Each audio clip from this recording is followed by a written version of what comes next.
Here's how you get the GPS to go nutso.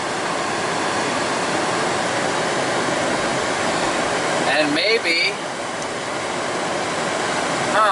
maybe not.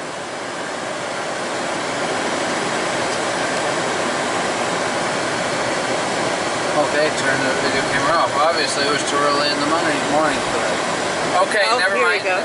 Huh? Okay, GPS is going to go like it's having a seizure or something because this is an unknown road to the GPS.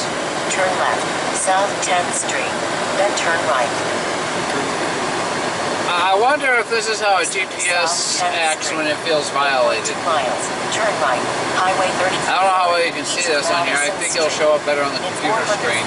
Turn right, South 8th Street, then turn left at the end of the road. Turn right, South 8th Street. You see, this is a totally new road here. Turn right. So it's going nuts. US 33 truck north.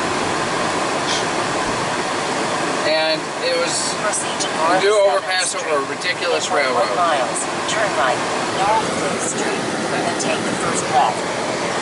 But here we are. This thing is going nuts. I think it's hilarious to go on unknown roads. I don't know if there's an update needs or what, but this road was just opened earlier this year. I got the video in that, a couple videos of that. But now we're back to normalcy.